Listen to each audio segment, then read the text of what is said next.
किराएदारनी पकाएगी, मकान मालकिन खाएगी। क्या कहा? चंडीगढ़? तुम्हारा ट्रांसफर चंडीगढ़ कर दिया गया है? हाँ स्वाति, मैंने तो ऑफिस वालों से बहुत कहा कि मेरा घर शिमला में और हमें वहीं खुले में रहने की आदत है, लेकिन उन्होंने मेरी बात नहीं मानी। तुम्हारी बात तो वैसे भी कोई नहीं सुनता। कब से कह रही थी अपनी माँ को पटा लो, कुछ दिन मुझे मेरे मायके जाने दो। आजकल वहाँ पर ताज़ा ताज़ा सब्जियाँ लगी हैं, खा भी आऊंगी और ले भी आऊंगी। कम से कम कुछ दिनों की सब्जी के पैसे तो बच जाएंगे। हाँ, अब सब्जी के लिए मैं तुम्हें 100 किलोमीटर दूर भेजूं, अगले की दुश्मन, उतना तो किराया लग जाएगा। और अब तो वैसे भी तुम चंडीगढ़ शहर में रहने जाने वाली हो, तो मैडम वहाँ पर तो मंडी से ही सब्जियाँ मिलती हैं, और वो भी ताजी नहीं बल्कि बासी। इसलिए अब उसी की आदत डाल लो और हाँ, अपना और मेरा सामान पैक कर लो। मेरा एक दोस्त है वहाँ, उसे मैंने बोल दिया कि हमारे लिए कोई रहने के लिए किराए पर घर देख लेगा। आग लगी तुम्हारे मैनेजर को जिससे तुम्हारा ट्रांसफर वहाँ कर दिया। बताओ भला, अच्छा भला अपने मकान में रहते थे, लेकिन अब किराए पर जाकर रहना पड़ेगा। जहाँ एक तरफ स्वाति और अनूप चंडीगढ़ जाने की बातें कर रहे थे, वहीं दूसरी तरफ चंडीगढ़ में रहने वाली आशा देवी अपने बगीचे में खड़े होकर अपने पेड़ पौधों से बातें कर रही थी। अरे अरे, तू क्यों मुरझाया हुआ सा है? अच्छा, समझ गई, तुझे प्यास लगी है, मैं अभी तुझे पानी देती हूँ। आशा देवी जैसे ही पीछे मुड़ी तो अपने बगीचे में लगे लाल लाल टमाटर को देख बड़ी खुश हुई। वाह वाह मेरे लालू, तू तो बड़ा खुश लग रहा है, ऐसे खुश रहकर। आशा देवी अपने बगीचे में लगी सब्जियों से बातें कर ही रही थी कि तभी विवेक नाम का एक लड़का उनके यहाँ आता है। नमस्ते आंटी, कैसी हो? अरे विवेक बेटा, मैं ठीक हूँ, तू बता तू कैसा है? मैं भी मजे में हूँ आंटी। अच्छा आंटी जी, वो आपसे एक काम था। हाँ बोलना। वो मेरा एक दोस्त है, उसका ट्रांसफर चंडीगढ़ हो गया और उसकी पत्नी किराए पर कमरा ढूंढ रहे हैं, तो क्या आपके यहाँ कमरा खाली है? हाँ, ऊपर वाला कमरा खाली है ना। पहले जो किराएदार थे ना, बड़ी चिक चिक करते थे, इसलिए मैंने उन्हें भगा दिया। मैं पहले कह देती हूँ, मुझे किराएदार नेक दिल चाहिए। आप चिंता मत कीजिए आंटी जी, पहाड़ी लोग हैं, कोई गड़बड़ी नहीं होगी। ठीक है, तो ले आओ उन्हें। अगले दिन विवेक उन दोनों को आशा के घर ले आते हैं। देख लो बेटा, ये मेरा घर है। नीचे वाले फ्लोर पर मैं रहती हूँ और ऊपर वाला फ्लोर किराए के लिए है। किराया पूरे 7,000 होगा, बोलो मंजूर है? अरे बाप रे, 7,000? आंटी जी 7,000 में तो हमारे शिमला में 3 परिवार किराए पर रह लेते हैं। वो शिमला है बेटी, और ये चंडीगढ़ शहर। हाँ तो शहर है तो क्या आंटी जी, इतने पैसे किराए में ही दे देंगे तो हम खाएंगे क्या? अरे स्वाति, तुम कैसी बातें कर रही हो? चुप रहिए जी, बुढ़िया को अपनी बातों में फंसा रही हूँ ताकि कम पैसे ले हमसे। आंटी जी 1 मिनट जरा अपना चेहरा इधर कीजिए। क्यों? मेकअप करते वक्त बिजली चली गई थी, कहीं अंधेरे में काजल ही ऑटो पर तो नहीं लगा लिया? क्या हुआ? हाय मैं वारी जाऊँ, कितनी खूबसूरत है आंटी आप जरूर 50 की होंगी, है ना? क्या 50? मैं इतनी जवान लगती हूँ? जवान? आप तो बिल्कुल रेखा जैसी लग रही हैं। रेखा और मैं? हाय, अगर अमिताभ जी ने आपको पहले देख लिया होता ना, तो पक्का आपसे ही शादी करते। हाय, अमिताभ जी से शादी करने का तो मेरा सपना था, लेकिन शादी हो गई शक्ति कपूर से। अच्छा, मैं शक्ति कपूर तो मनोरमा। अरे बस कर, मेरी माँ और कितना फेंकेगी, दोनों के बीच आते झगड़ा करवा दिया। अरे तुम आगे आगे देखते जाओ, होता है क्या? तुम्हारी मेहनत की कमाई मैं ऐसे थोड़ी ना वेस्ट जाने दूंगी। अरे बस आंटी जी अंकल जी, आप दोनों ही एकदम परफेक्ट जोड़ी हैं, बिल्कुल धर्मेंद्र और हेमा मालिनी जैसे। दोनों के दोनों अपनी तारीफ सुनकर खुश हो जाते हैं। जाओ अब तुम लोग अपना सामान ऊपर वाले कमरे में रख दो और किराया चलो 5,000 ही दे देना। अरे वाह, तुम्हारा जादू तो चल गया स्वाति।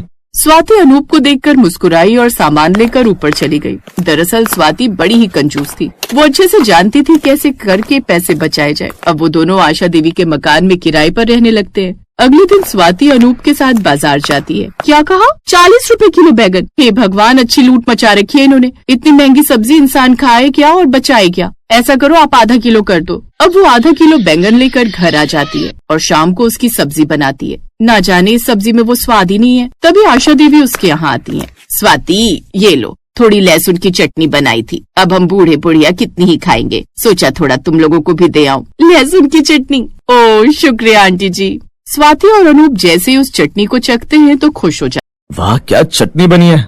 हाँ अनूप, और इसकी खुशबू भी कितनी अच्छी आ रही है। ये जरूर ताज़ा लहसुन और पुदीने के पत्तों की बनी है। लेकिन आंटी के पास ये ताज़ा लहसुन और पुदीना के पत्ते आए कहाँ से? अगले दिन स्वाति जब बाहर टहलने निकली तो उसकी नजर अपनी मकान मालकिन के बगीचे पर गई। मकान के पीछे मकान मालकिन का हरा भरा बगीचा फैला हुआ था। वहाँ लौकी की बेलें, टमाटर की झाड़ियाँ, हरी मिर्च, पालक और यहाँ तक कि कद्दू तक झूलते नजर आते थे। और भी कई तरह की सब्जियाँ लगी हुई थी। अरे बाप रे, इतनी सारी सब्जियाँ और वो भी इतनी ताज़ा। ये आंटी तो बड़ी कमाल की निकली। घर में मंडी उगा कर बैठी हैं। और जब घर पर ही इतनी अच्छी मंडी है तो भला क्या जरूरत है मुझे पैसे खर्च करके मंडी से सब्जियां लाने की। मैं यहाँ की ताजा सब्जियां तोड़कर ना बना लूं। स्वाद का स्वाद और बचत की बचत। तभी उसे आशा देवी की आवाज सुनाई देती है, नहीं क्यों दूं मैं तुझे ये सब्जियां, ये मुफ्त की आती हैं क्या? पता है कितनी मेहनत से उगाई है मैंने ये, चल जा अब। स्वाति समझ गई कि वो उसे सब्जियां नहीं देने वाली, इसलिए उसने अब उन्हें चुराने का फैसला किया। स्वाति चंचल और थोड़ी चालाक थी। उसे अपने मायके में खेतों की ताजी सब्जियां खाने की आदत थी, पर यहाँ तो बाजार से सब्जी खरीदनी पड़ती थी। वो सब्जियों से भरा बगीचा देख बड़ी खुश हुई। वो सब्जी छुपाकर रसोई में ले आई। अरे तूने सच में तोड़ ली? अगर मकान मालकिन को पता चला तो घर से निकाल देंगी। अरे छोड़ो, ये तो उनका बगीचा है, लेकिन ऊपर वाले ने धरती सबके लिए बनाई है। स्वाति ने बड़े प्यार से टमाटर की चटनी और घी के कोफ्ते बनाए और आशा देवी को भी दे आई। आशा देवी ने जैसे ही उसके हाथ की बनी चटनी और घी की सब्जी खाई तो बड़ी खुश हुई। वाह, खाना तो ये बड़ा अच्छा बनाती है। आशा, बड़े सालों बाद इतनी अच्छी सब्जी खा रहा हूँ। मतलब मैं अच्छी सब्जी नहीं बनाती? तुम्हारे बने हुए कोफ्ते में तो समझ ही नहीं आता कि पानी में कोफ्ते डाले हैं या कोफ्ते में पानी। चुप रहिए और चुपचाप सब्जी खाइए। अब स्वाति रोज रोज थोड़ी थोड़ी सब्जी तोड़ लाती, कभी पालक की गड्डी, कभी भिंडी, कभी बैंगन, और आशा देवी को भी देकर आती। आंटी जी, अब आप दो लोग क्या ही खुद के लिए बनाएंगे? मैं बाजार से ज्यादा सब्जी ले आई थी तो सोचा थोड़ी आपको भी दे दूंगी। अरे तू कितनी अच्छी है स्वाति, वैसे इसकी कोई जरूरत नहीं थी, पर तू खाना इतना अच्छा बनाती है कि मैं तुझे मना भी नहीं कर सकती। अच्छा आंटी जी, वो मुझे एक बात कहनी थी। हाँ बोलना। आप तो जानती हैं महंगाई कितनी बढ़ गई है और आजकल घर खर्च में इतना पैसा लग जाता है, फिर कुछ पैसे गांव भी भिजवाने होते हैं, तो थोड़ा किराया कम कर देती तो। और कम? जी अच्छा, वैसे आज मैं पालक पनीर बना रही हूँ, वो भी मक्के की रोटी के साथ। आप और अंकल ऊपर ही आ जाइएगा। ये सुनकर तो आशा देवी और भी खुश हो जाती हैं। ये तो और भी अच्छा हो गया, न पकाना पड़ेगा न बर्तन धोने पड़ेंगे। अच्छा ठीक है, हम आ जाएंगे। और सुन, अनूप को बोलना इस महीने से 3000 ही किराया देगा। धन्यवाद आंटी जी, आप बहुत अच्छी हैं। अब मैं चलती हूँ, खाने की तैयारी भी तो करनी है। स्वाति खुशी खुशी ऊपर आकर खाना बनाने की तैयारी करने लगती है। अरे वाह, सांप भी मर गया और लाठी भी नहीं टूटी। मतलब अब इन्हीं की सब्जियां चुराकर इन्हें बनाकर इनको खिलाती रहूंगी और ऐसे ही अपना काम निकलवाती रहूंगी। उसने खाना बनाया और शाम को सबने मिलकर खाया। अनूप सब जानता था लेकिन डर के मारे चुप रहता, क्योंकि अंदर ही अंदर उसे भी ताजी सब्जियां खाने में मजा आने लगा। लेकिन रोज बगीचे से सब्जियां कम होती देख अब आशा देवी को शक हुआ। अगले दिन आशा देवी बगीचे में गयी तो देखा कि 2 टमाटर और 1 लौकी गायब है। अरे ये कौन मेरी मेहनत की कमाई चुरा रहा है? दिन रात खाद पानी डालूं मैं और कोई ऐसे ही तोड़ ले जाए। उन्होंने जाल बिछाया। उन्होंने रात को बगीचे में हल्का सा आटा छिड़क दिया ताकि पैरों के निशान दिख सके और उस चोर का पता लग सके। अगली सुबह उन्होंने देखा तो पैरों के निशान सीधे स्वाति के दरवाजे तक जा रहे थे। स्वाति की बच्ची, जल्दी नीचे आ, तू ही है ना मेरी सब्जी की चोरनी? जी वो मैं तो बस थोड़ी सी लेती थी। अरे आंटी जी माफ कर दीजिए, हम आगे से हाथ नहीं लगाए। आंटी जी सच बताऊं तो मुझे मायके में खेत की सब्जियों की आदत थी, यहाँ से पैसे बचाने की सोचकर मैंने ऐसा किया, गलती हो गई। आशा देवी थोड़ी देर चुप रही, फिर बोली, स्वाति चोरी कभी अच्छी नहीं होती। अगर तुझे चाहिए था तो सीधे मुझसे कह देती, मैं इनकार करती क्या?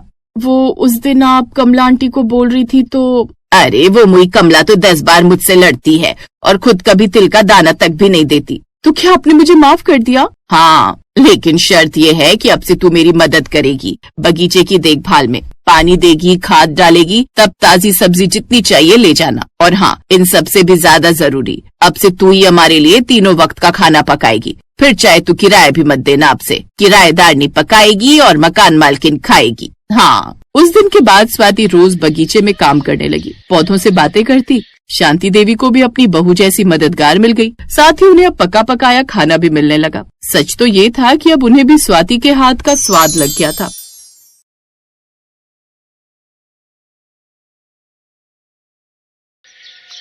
रोशनी बहू, जरा 2 कप चाय तो बना देना और साथ में बिस्कुट भी ले आना। खाली पेट चाय पीना सेहत के लिए नुकसानदायक होता है ना। जी माँ जी, बस अभी लाई। ये कहकर शकुंतला देवी की बड़ी बहू रोशनी चाय बनाने किचन में चली जाती है और गैस पर चाय चढ़ाने रख देती है, जिसमें वो इलायची, अदरक, सौंफ डालकर बढ़िया सी चाय बनाकर तैयार कर लेती है। फिर ट्रे में रखकर चाय कप में डालती है, जिससे थोड़ी सी चाय ट्रे में भी गिर जाती है, और वो उसी ट्रे में बिस्किट भी रख देती है, जिससे सभी बिस्किट गीले हो जाते हैं। ओफो बहू, ये क्या है? अब ये बिस्किट कैसे खाऊंगी? सारे तो तूने इसमें मिक्स कर दिए। माँ जी क्या फर्क पड़ता है, वैसे भी आपने चाय में डुबोकर खाने ही थे। आप तो शुक्र मनाओ कि आपकी आधी मेहनत कम हो गई, ये अपने आप ही इसके साथ मिक्स हो गए हैं। ये बहू भी ना जाने कब सुधरेगी, कब बंद होगी इसकी बेकार की ये हरकतें। रोशनी शकुंतला देवी की बड़ी बहू थी, जो कि खाना पीना तो बड़ा अच्छा बनाती थी, लेकिन उसे परोसने का सलीका उसमें बिल्कुल भी नहीं था। ऐसे ही एक दिन रोशनी का देवर गगन काम से घर लौटता है। भाभी जल्दी से खाना लगा दो ना, बड़े जोरों की भूख लगी है। बस 5 मिनट देवर जी, आप फ्रेश हो जाइए, मैं तब तक खाना परोस देती हूँ। लो, आपके भैया भी आ गए, आप दोनों जल्दी से फ्रेश होकर डाइनिंग टेबल पर आ जाइए। कुछ देर बाद सभी डाइनिंग टेबल पर आ जाते हैं और रोशनी उनके सामने खाना परोसती है। ऐसा खाना जिसे देखते ही उन सबका मुंह टेढ़ा हो जाता है। सबसे पहले तरी वाली सब्जी परोसी हुई थी, वो भी थाली के बीचों बीच, और फिर रोटी को सब्जी के ऊपर रखा हुआ था। फिर उसके ऊपर अचार और सलाद। तरी वाली सब्जी में रोटी बुरी तरह भीग चुकी थी। ये देखकर सास बोली, बहू ये कैसा गोबर जैसा खाना परोसा है, इसे देखते ही आधी भूख तो ऐसे ही मर गई। माँ जी, अब आपने ऐसे भी तो रोटी को सब्जी और अचार के साथ ही खाना था, तो ऐसे ही खाओ या वैसे, क्या ही फर्क पड़ता है, आखिरकार पेट में जाकर तो सब मिक्स हो ही जाना है। बहू तू खाना तो अच्छा बनाती है, लेकिन परोसते वक्त ना उसका गुड़ गोबर कर देती है। और क्या बहू, खाने को जितने सलीके से सजाया जाए उस खाने में उतना ही मजा आता है। माँ जी, मुझे तो ऐसे ही परोसना आता है, अब खा लीजिए, नहीं तो ऐसा ना हो रोटी ये सारी तरी सोख ले, फिर आपको सब्जी भी ना मिले। सास की बातों का भी रोशनी पर कोई असर नहीं होता। ऐसे ही समय बीतता है और एक रोज रोशनी के देवर के लिए अलीशा का रिश्ता आता है। फिर संडे वाले दिन वो सभी अलीशा के घर जाते हैं, जहाँ ढेर सारे पकवान उनके सामने बड़े ही सुंदर तरीके से परोसे गए होते हैं। वाह, इसे कहते हैं डेकोरेशन। देख तो सब चीज कितने अच्छे से सजाई है। देखते ही मुंह में पानी आ गया। तभी लड़की की माँ लता बोलती है, बहन जी ये सब मेरी बेटी ने अपने हाथों से लगाया है, जब सजा ही इसने इतने अच्छे तरीके से रखा है तो बना तो और भी अच्छा लेती होगी। वाह बहन जी, बड़ी गुणवान है आपकी बेटी। अब अलीशा भी सबको पसंद आ जाती है और फिर कुछ दिन बाद गगन और अलीशा की शादी हो जाती है। फिर शादी के अगले दिन, छोटी बहू आज तेरी पहली रसोई है, तो जो भी तुझे बढ़िया सा बनाना आता है वो तू बना कर ले आ, और बड़ी बहू तू तब तक घर समेट ले, शादी में सारा घर फैला पड़ा हुआ है। जी माँ जी। अब जेठानी घर की सफाई में लग जाती है और छोटी बहू अलीशा घर का खाना बनाने में। अलीशा रसोई में जाती है और खाना बनाने लगती है। 15 से 20 मिनट में उसका खाना बनकर तैयार हो जाता है, लेकिन उस खाने की डेकोरेशन में उसे पूरे 2 घंटे लग जाते हैं। वाह वाह, इसे बोलते हैं खाने की प्लेट। कितनी खूबसूरती से खाना परोसा गया है कि देखते ही दिल करता है सारी प्लेट चट कर जाऊं। कितना सुंदर डेकोरेट किया है। अब कम से कम हमें वो गोबर की तरह दिखने वाला खाना तो नहीं खाना पड़ेगा। देख बड़ी बहू, ऐसे करते हैं खाना सर, सीख कुछ अपनी देवरानी से। हमारे तो भाग खुल गए जो ऐसी बहू अपने यहाँ आई। ये सुनकर जेठानी का मुंह बन जाता है, लेकिन जैसे ही वो सब उसके हाथ का बना खाना मुंह में डालते हैं तो उनकी सारी उम्मीदों पर पानी फिर जाता है। क्या हुआ माँ जी, आपका मुंह क्यों उतर गया? तभी ननद धीरे से बोलती है, छी माँ, ये क्या है इतना कच्चा पक्का खाना?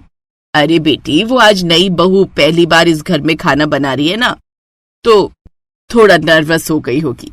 ऐसा हो जाता है कभी कभार नई दुल्हनों के साथ। आज बिना कुछ कहे खा लो, नहीं तो उसे बुरा लग जाएगा। तुझे पता है, मैंने तो घबराहट के मारे अपनी पहली रसोई में अपनी सास को जले हुए पराठे बनाकर खिला दिए थे।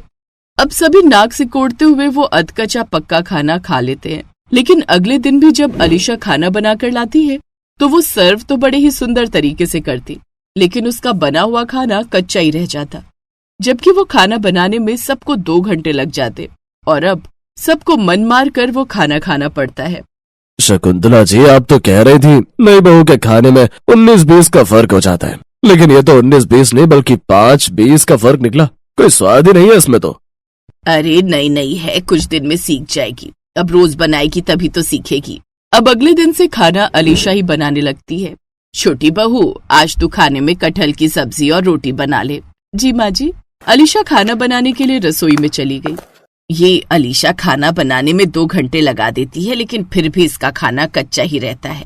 आखिर ऐसा क्या करती है 2-2 घंटे तक कि फिर भी खाने में कोई स्वाद नहीं होता? आज चल कर देखती हूँ। सास रसोई में जाती है, जहाँ अलीशा ने झट से मसाला बनाया और उसे पूरी तरह भुने बिना ही कच्चे मसाले में कटहल डालकर उसमें मिर्च डाल दिए बहू, तूने तो 15 मिनट में खाना बना भी लिया। हाँ माँ जी, खाना तो मेरा 15 मिनट में ही बन जाता है। वो क्या है ना, बस डेकोरेशन में मुझे 2 घंटे लग जाते हैं। 2 घंटे? अरे भाई, खाना ही डेकोरेट करना होता है, पूरा घर नहीं। अब समझी, इसलिए तेरा खाना कच्चा पक्का रह जाता है। माँ जी, आप मुझे डिस्टर्ब मत कीजिए और डेकोरेशन करने दीजिए। तभी रोशनी आकर अपनी सास से धीरे से कहती है, और खाइए माँ जी अपनी छोटी बहू के हाथ का बना खाना। आप ही तो कह रही थी कि देखते ही दिल करता है पूरी प्लेट खा जाओ। तभी जेठानी के बेटे अर्जुन के स्कूल से फोन आता है, जिसे सुनते ही वो सब जल्दी से अस्पताल भागते हैं। अर्जुन के पेट में स्कूल में काफी तेज दर्द उठता है, जिस कारण उसे अस्पताल ले जाया जाता है। देखिए, इस बच्चे को देखकर तो लगता है इसने कई दिनों से ठीक से खाना नहीं खाया, और जो थोड़ा खाया भी है वो इसने आधा कच्चा पक्का खाना खाया है, जिससे इनके पेट में इन्फेक्शन बन गया। देखिए, खाना हमेशा पूरा पका हुआ ही खाना चाहिए, नहीं तो ये हमारी सेहत को नुकसान पहुंचा सकता है। लेकिन अलीशा तो रोज उसको टिफिन बना कर देती है स्कूल के लिए, फिर ये भूखा कैसे रह गया? यस मैडम, लेकिन मुझे आज ही रोहन ने बताया कि ये तो अपने टिफिन से 1-2 बाइट खाकर उसे डस्टबिन में फेंक देता है। क्या? इसका मतलब मेरा बच्चा भूखा ही रहता था? बड़ी बहू, तू जानती है ना छोटी बहू कैसा खाना बनाती है, तो अर्जुन का टिफिन तो तुझे खुद बना कर देना चाहिए था। तुझे इस बात का ध्यान रखना चाहिए था ना। और छोटी बहू, तू कल को तेरा बच्चा होगा तो क्या तू उसे भी ऐसे ही कच्चा खाना खिलाएगी? हम सब तो चुपचाप तेरे हाथ का कच्चा खाना बिना कुछ कहे खाते रहे, इस उम्मीद में कि आज नहीं तो कल तू खाना बनाना सीख जाएगी। लेकिन अब सवाल बच्चे की सेहत का है, इसलिए अब से खाना जेठानी बनाए और देवरानी परोसे। यही हम सबके लिए ठीक रहेगा। ना तो कच्चा खाना खाने को मिलेगा और ना ही गोबर जैसा परोसा हुआ। उस दिन के बाद जेठानी स्वादिष्ट स्वादिष्ट खाना बनाती और देवरानी उसे अच्छे से डेकोरेट करके सबको परोसती।